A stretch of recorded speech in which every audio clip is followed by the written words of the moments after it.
শিক্ষার্থীদের জ্ঞান ও দৃষ্টিভঙ্গির বিকাশ ঘটাতে স্কুল কলেজে বিতর্ক প্রতিযোগিতার আয়োজন গুরুত্বপূর্ণ বলে মন্তব্য করেছেন সহকারী বিমান বাহিনী প্রধান air vice marshal Rushaddin Asad.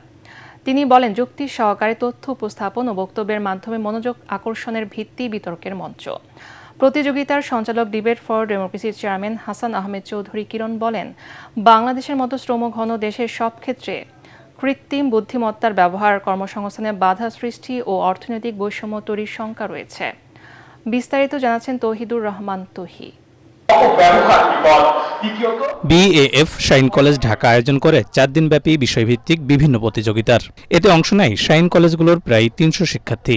প্রতিযোগিতার সমাপনী ও পুরস্কার বিতরণী অনুষ্ঠানে প্রধান অতিথি ছিলেন সহকারী বিমান বাহিনী প্রধান air vice marshal Rushaddin Asad. Moderator হিসেবে বিতর্ক প্রতিযোগিতার গ্র্যান্ড ফাইনাল পরিচালনা করেন ডিবেট ফর ডেমোক্রেসির চেয়ারম্যান হাসান আহমেদ চৌধুরী কিরণ। একটি নতুন আবিষ্কার নতুন প্রশ্নের জন্ম দিয়েছে, আর সেই প্রশ্নের উত্তর খুঁজতে খুঁজতে মানব সভ্যতা এগিয়ে গেছে। একটি ছুরি দিয়ে অস্ত্রোপচার সফল হলে কৃতিত্ব মানুষের অপব্যবহার হলে ছুরিটাকে কি অপরাধী বানাবেন? বিতর্কের বিষয় ছিল কৃত্রিম বুদ্ধিমত্তার বিকাশ মানব সভ্যতার জন্য আশীর্বাদ নয়, অস্তিত্বের সংকট। অনুষ্ঠানে স্বাগত বক্তব্য রাখেন বিএএফ শাইন কলেজ ঢাকার অধ্যক্ষ গ্রুপ ক্যাপ্টেন শান্তনু চৌধুরী। শিক্ষার্থীদের এই উদ্দীপনা সামনের দিনগুলোতে আরো বৃদ্ধি পাবে ও সুন্দর ভবিষ্যৎ বিনির্মাণে বহুদূর এগিয়ে নিয়ে যাবে। Air vice marshal Rushaddin Asad বলেন, বিভিন্ন প্রতিযোগিতা শিক্ষার্থীদের জ্ঞান ও দৃষ্টিভঙ্গির বিকাশ ঘটায়, তাই স্কুল কলেজে এ ধরনের আয়োজন গুরুত্বপূর্ণ। বাংলাদেশের আঙ্গিকে আমাদের সর্বোচ্চ প্রতিষ্ঠানটা হলো আমাদের সংসদ ভবন।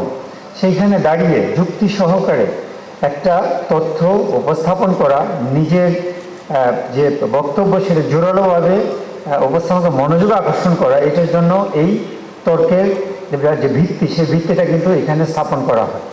এই যে চর্চা, এই চর্চাটা যাতে আগামীতেও অটুট থাকে এবং এটা যাতে ধারাবাহিকতা থাকে। স্কুল ও কলেজ পর্যায়ে এই ধরনের প্রতিযোগিতা অত্যন্ত গুরুত্বপূর্ণ, কারণ এই সময়ে একজন শিক্ষার্থীর কৌতূহলী মন গড়ে ওঠে, সৃজনশীল চিন্তার বিকাশ ঘটে এবং সমস্যা সমাধানের দক্ষতা তৈরি হয়। কৃত্রিম বুদ্ধিমত্তা মানব সম্পদের ব্যবহারকে কমিয়ে বেকার সমস্যা তৈরি করবে কিনা তা বিশ্লেষকদের ভাবিয়ে তুলছে বলে জানান ডিবেট ফর ডেমোক্রেসির চেয়ারম্যান হাসান আহমেদ চৌধুরী কিরণ। কৃত্রিম বুদ্ধিমত্তাকে আমরা মানব সম্পদের যে ব্যবহার, সে ব্যবহারের ঘাটতি করতে পারে, সেটি আমরা আশঙ্কা করছি। আমাদের বলা হয় যে তারা কাজ হারাতে পারে, সমগ্র বাংলাদেশের জন্য একটা বড় চ্যালেঞ্জ হতে পারে। কৃত্রিম বুদ্ধিমত্তার সর্বত্র ব্যবহারের ক্ষেত্রে বাংলাদেশের এই 19-20 কোটি মানুষের মধ্যে তারা কাজ হারানোর যে ঝুঁকি, সেই ঝুঁকির মধ্যে তারা পড়তে পারে। এটি তো একটি চ্যালেঞ্জ রয়েছেই। সেই চ্যালেঞ্জের মধ্যেও কিন্তু আমরা কৃত্রিম বুদ্ধিমত্তাকে নিয়ে আমরা মনে করি যে আমাদেরকে কীভাবে এর সুফলকে গ্রহণ করে আমরা এগিয়ে নিয়ে যেতে চাই। এআই অপব্যবহারের মাধ্যমে সমাজে ঘৃণা ছড়ানো হচ্ছে বলে জানান হাসান আহমেদ চৌধুরী কিরণ। বলেন, কৃত্রিম প্রযুক্তি ব্যবহারের মাধ্যমে মানুষের ক্রমশ নিজস্ব সত্তা ও স্বাধীনতা হারানোর শঙ্কা রয়েছে।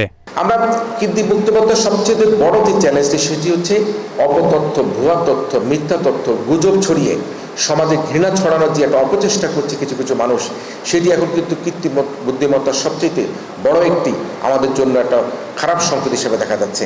আমরা কি এআই প্রযুক্তির ব্যবহার সম্পর্কে সেভাবে কিন্তু আমরা ওয়াকিবল হতে পারছি? আমরা সেরকম ট্রেনিং কি আমরা নিতে পারছি? আমরা কি জানতে পারছি এআই প্রযুক্তির ব্যবহার আমাদেরকে কি কি সুফল দিতে পারে?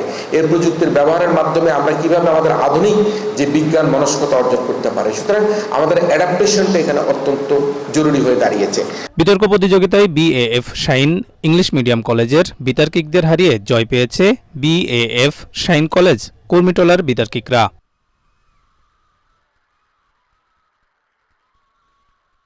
পরে বিজয়ীদের হাতে পুরস্কার তুলে দেন অতিথিরা। তৌহিদুর রহমান তুহি, এটিএন বাংলা, ঢাকা।